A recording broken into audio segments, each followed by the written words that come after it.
I couldn't find any videos on YouTube about scaling YouTube Shorts. Everyone just seems to be talking about how to launch a campaign, but they're not sharing how to actually scale, what they see work, and the stats that they're seeing from their experimentation. In this video, I'm going to cover what I have seen work personally from scaling YouTube Shorts. If you're new to the channel, I'm Sobu Perez. I'm the founder of AdConversion. We teach 8,000 plus B2B marketers how to master ads and manage over $3 million a month in ad spend for top B2B SaaS brands. The first thing I want to talk about is stats, some numbers. What are we seeing in terms of our testing with our clients? And the first one I want to talk about is view rates. So view rates for YouTube Shorts compared to 16:9 in-stream video ads. And what we're seeing with YouTube Shorts is the view rates are horrible. Like we're seeing 4 to 8% average view rates. This is on top of funnel traffic, cold traffic, 4 to 8%. It's a bit higher in remarketing. And when we compare that with the average view rate that we see for our 16:9 in-stream videos, closer to 60% for some of our clients, but the industry benchmark is around 30%, it just doesn't make sense to spend that much money on YouTube Shorts on top of funnel cold traffic, get a 4 to 8% view rate when we're getting 60% on average for our clients going after the same audience, but with a different ad format.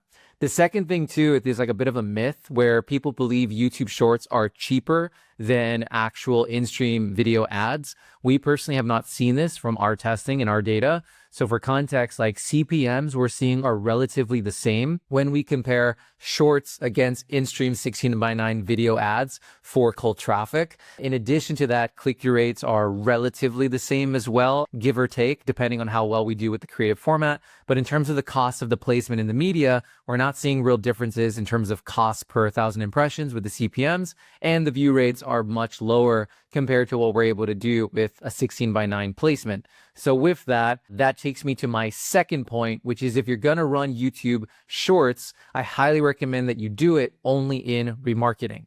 My opinion on this might change in the future, but at the time of this recording, I would recommend only running YouTube Shorts in remarketing. The reason why is because the most powerful format for YouTube ads is the 16:9 in-stream video placement.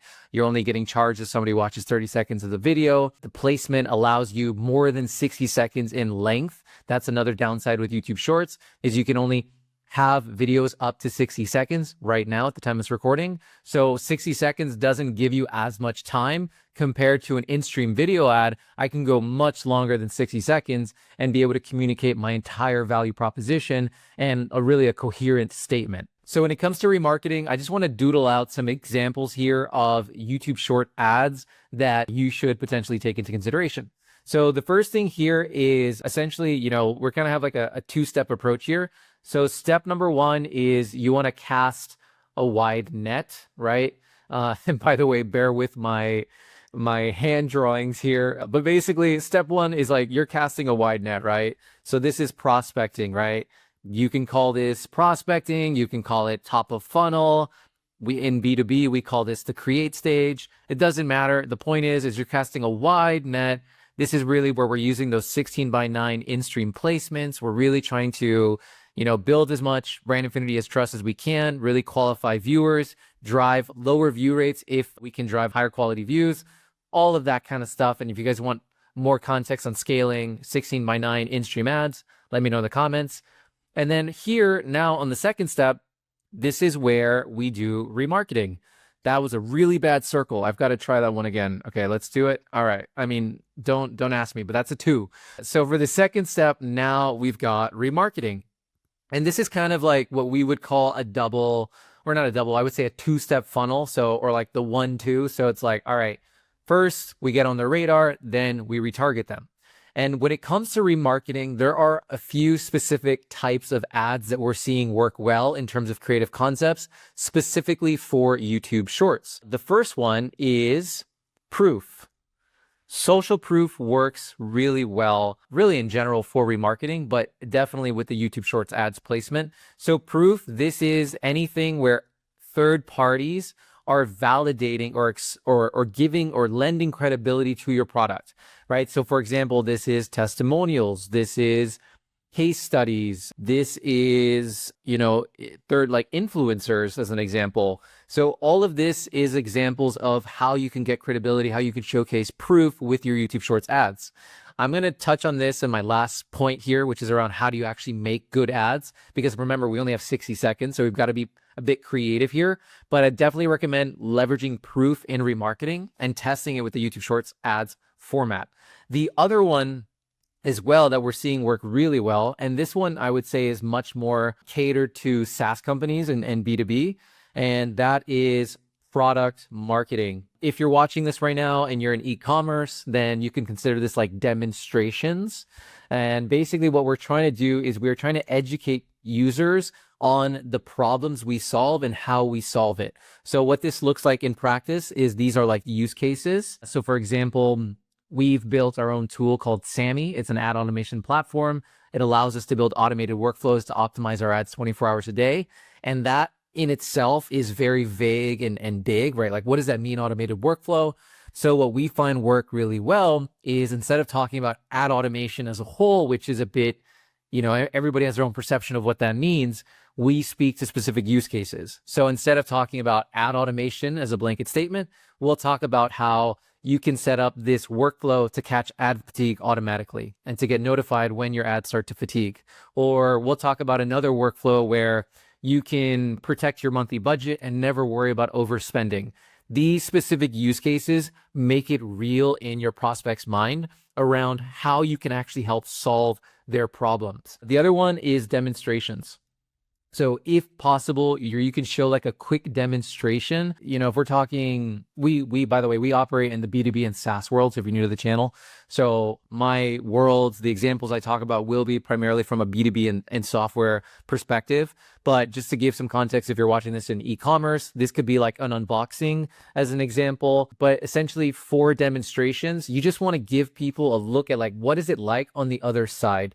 Another example of this could just be a talking head video. Like right now, how we're speaking together today, a talking head video of how you are speaking through the capabilities of your product. So these are all examples of product marketing content that you can use, because remember, when it comes to remarketing, especially for B2B and SaaS, you're playing the long game, right? Like you don't have the advantage of short sales cycles like e-commerce. And if you're watching this and you are in e-commerce, well, even though that you have short sales cycles, you yourself should also take into advantage and try to educate people more holistically on how you can actually solve their problems with your products, even though you have a short sales cycle. So those are the two video types and creative concepts that I really recommend that you focus on when it comes to remarketing and YouTube Short. Just wanted to take a quick second and say, if you're loving this video, you will absolutely love our free courses at AdConversion.com. You can sign up for free, seriously free, and you can get access to our Reddit ad courses, Google ads, LinkedIn ads, building a paid media program, advertising foundations for B2B. All of our courses are free. We are trying to build the go-to place in the world to learn how to run ads and learn from qualified people and not get ripped off in the process. If you don't believe us, you can go to our wall of love here. You can hear from 8,000 plus B2B marketers that have taken our courses. They've landed jobs. They've started agencies. Like, the impact we've had has been pretty cool, and would love your support. And if you're loving this video, you'll definitely love these courses. Okay, we are back in the whiteboard of beauty. So let's go ahead and wrap out here talking about the last thing that we are seeing really move the needle when it comes to scaling YouTube Shorts ads, and that is your actual creative. This, if you've done any serious YouTube advertising, you know your creative is actually the most important variable in terms of success or failure with the platform, and YouTube Shorts ads has no exception to that. You need great creative. So I want to break that down a little bit more tactically for you to give you a starting point of when you approach this, because we've already talked about creative concepts and themes around proof and product marketing, but I want to take it a step further just to really make it clear for you so you can exit out of this video and you can get to work in terms of the ads that you're going to produce. Okay, first things first is you have 60 seconds. 60 seconds. I hope one day they update this, but at the time of this recording, if you're watching this, it's 60 seconds. This is the maximum length of a YouTube short ad that you can have. And this doesn't give you a lot of opportunities to waste time with your message. And also the other thing I want to mention as well is like the behavior of an audience member who's scrolling through their YouTube Shorts feed is different from somebody who is trying to watch a video and the ad is interrupting them with the true in-stream placement, the 16:9. So when you're dealing with YouTube short viewers, you have to think of them differently than when you're thinking about 16:9 in-stream. The first one is you have to understand that they have the shortest attention spans possible, right? Even more so here. At least with the in-stream videos, you have the blessing of they can't skip the ad until 5 seconds passes. That is not the case with YouTube Shorts. They can swipe and scroll and get out of your ad as fast as humanly possible. So what we want to do is we want to make sure that we get to the point as fast as possible. So the first thing of our ad is we want to focus on the hook. And you want to get the hook out there in as much as 3 seconds. Like the longest is 3 seconds. Even better if you can get it out 2 seconds, 1 second, but typically it takes about 3 seconds to really form a complete sentence. So in the hook, because we don't have the luxury of time, you can't be vague, you can't be opaque. Like the hook must call out the specific problem. And this really needs to act like mosquito repellent, where if somebody is not a good fit, they are not interested in solving that problem, they are going to swipe as fast as humanly possible and move on to the next video. That is what we want. But if this is relevant to them, they might give you the benefit of the doubt and continue to watch. So for example, a hook problem could be for us, let's say for ad conversion, I could say something like, if you are struggling with rising Google ad costs, that is only specific to a very specific kind of person. It's only relevant to people who run ads on Google. If that's you, then you would keep watching. And this is where, when we do creative testing, you really want to focus on the hook more than anything else. This is getting a little bit advanced here, but when we do creative testing, we want to test multiple variations of our hook and then keep the rest of the ad the same. This also allows you to produce more creative at a faster volume. So for context, I might film 3 to 5 versions of my hook, and then the next corresponding sections of my ad remain the same. This makes it much easier because now I only need to film 15 seconds worth of videos, assuming I don't mess up, 3 seconds per clip, 5 variations, versus filming, 5 ads, each 60 seconds long. Now you're talking 5 minutes of work versus, what I just said before. So, and that's also assuming you're not messing up, which, let's be real, like we're perfectionists, right? So it really just helps save time. When it comes to the hook, we want to speak to the problem and be as specific as possible. One other thing, I'm babbling here, but I think it's really important context. And side note, if you're enjoying this video, please give it a thumbs up, like helps us grow our channel as a small channel. And if you like this nuance and this context and like really going into the why versus the how and the nitty gritty and the nuance, I truly believe that is what separates, mastery versus just getting started. Like that, speaking to that depth really matters, because once you understand the foundations and the root of the tree, you can then reconstruct it and kind of rebuild and break the rules and kind of make your own path. So bear with me. Okay, the second part here for our ad is the actual solution. So because we only have 3 seconds and we have to get to the point with the problem and calling out the ICP and making it very clear, now we want to bridge into the solution. So the solution is typically going to be from the 4 to 50 second mark. This is going to be the majority of your actual video itself. And in the solution, this is where we really want to get to the point as fast as possible and follow some sort of pattern of how we demonstrate the solution. So for context, alliteration works really well. So there are pairs of numbers there are certain pairs of numbers that just work well, they flow well, they connect well in our brain. So for example, one of them is 3 steps. So you can say, here are the 3 steps of how you solve that problem. And it's really important, especially for all my B2B people listening to this who have complex products, long sales cycles, you name it. Just because you have a very complex product does not mean you can't distill it down into 3 steps. And even if it's that extreme where you can't distill the whole product down into 3 steps, think about like how you can distill down the first most important step of your onboarding, as an example, into 3 steps to solve that problem, or at least get them on their way. So really important that I find works best is like having steps to frame the video. So, okay, like in the Google Ads example, if you're struggling with rising costs in Google Ads, here's 3 tips on how you can solve that. And then tip 1, tip 2, tip 3 are all relevant to your product and how you solve that problem. That's another thing too that I'll mention is like, when you're doing remarketing, like you want to add value to people. And that is where like having listicles and kind of like these advertorials work really well, where you're educating people, but you're also plugging your solution as the easy next step. So not to rant too much more on this, the solution, keep it 4 to 50 seconds. And here I would really recommend just starting with those lists and trying to tie it to like tips, here's how you can solve that. Frame it in a way that it adds value and it's perceived as value, and it's not just perceived as like pitching, right? So for example, like what you don't want to do is you don't want to say something like, are you tired of cold calling?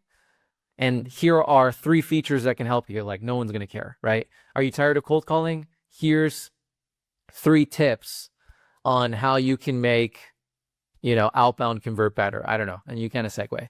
So I hope that makes sense. Moving on is finally the CTA. So from here, this is really where we want to close out the video. So the last 10 seconds, give or take, this is where we want to close out the video. We want to call out the next best step that they can do. One cool thing you can do with YouTube Shorts specifically as well is you can link YouTube Shorts to long form videos. So if you wanted to link them to a long form video so they can kind of like dive further into the topic, that's a possibility. But assuming if you're using this for direct response, this is where you want to have a CTA. You want to have just a quick outro closing out saying, hey, if this sounds like you, if you're interested in this, for context, if we're using the tip example, we've got 15 more tips for you just like this one. Go ahead and click that link down below and etc. Right? Or swipe left on your phone to go to the website, right? And then you can even show a preview of the website and say, and just opt in, and then they can take the next best step. So that is it. YouTube short ads definitely is an opportunity. However, I do think it's a bit overhyped in my experience personally. Definitely test it, add it as like a tool in your toolkit. But fundamentally, I would just use it in remarketing for now. See if my opinion changes on in the future. But right now, I would just leave it there. And then in addition to that, I would use it as an additional touch point in terms of building overall frequency with the people that matter, and trying to add more value to them through good creatives, really focusing on testing those hooks, doing different iterations, and over time seeing the performance for yourself. Hope this video was valuable. Be sure to give this video a thumbs up. Really helps us grow our reach as a small channel, and subscribe so you can be notified of future videos. When you're ready, check out AdConversion.com and join our community of 8,000 plus B2B marketers and master ads with our free courses. I'll see you in the next one.